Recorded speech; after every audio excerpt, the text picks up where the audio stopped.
6. On an afternoon in the late fall, all were gathered about the big chair and Captain Tom.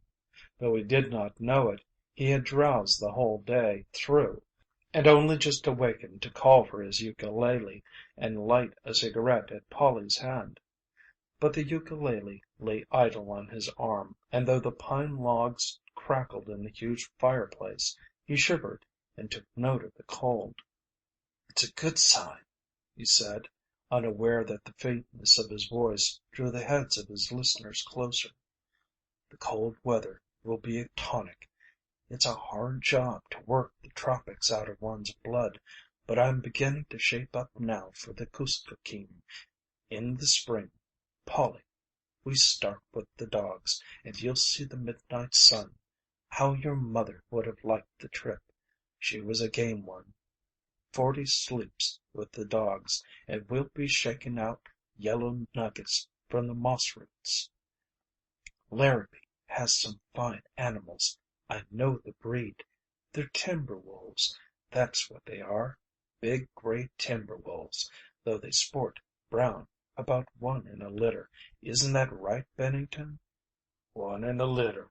That's just about the average." Bennington, the Yukoner, replied promptly, but in a voice hoarsely recognizable. "And you must never travel alone with them," Captain Tom went on, "for if you fall down they'll jump you. Larrabee's brutes only respect a man when he stands upright on his legs. When he goes down, he's meat.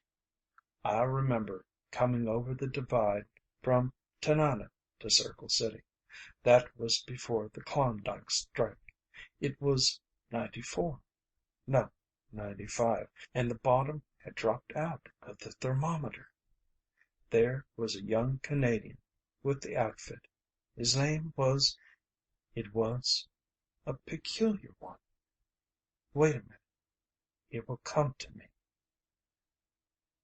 His voice ceased utterly, though his lips still moved.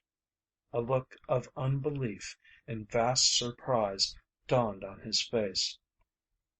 Followed a sharp, convulsive shudder, and in that moment, without warning, he saw death.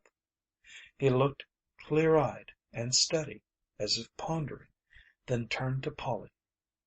His hand moved impotently, as if to reach hers, and when he found it, his fingers could not close. He gazed at her with a great smile that slowly faded. The eyes drooped as the life went out, and remained a face of quietude and repose. The ukulele clattered to the floor. One by one they went softly from the room, leaving Polly alone. From the veranda Frederick watched a man coming up the driveway. By the roll of the sea in his walk, Frederick could guess for whom the stranger came.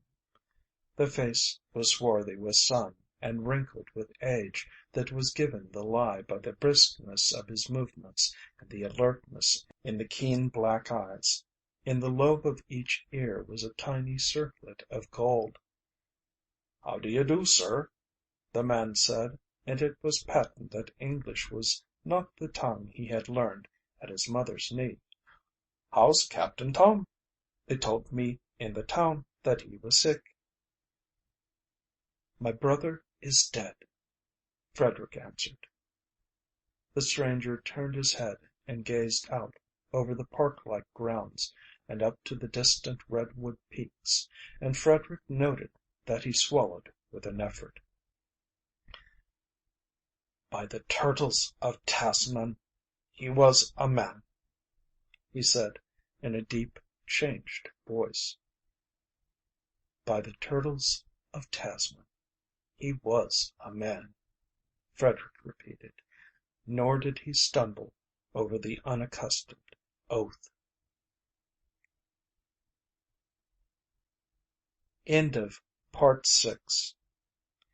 End of By the Turtles of Tasman by Jack London.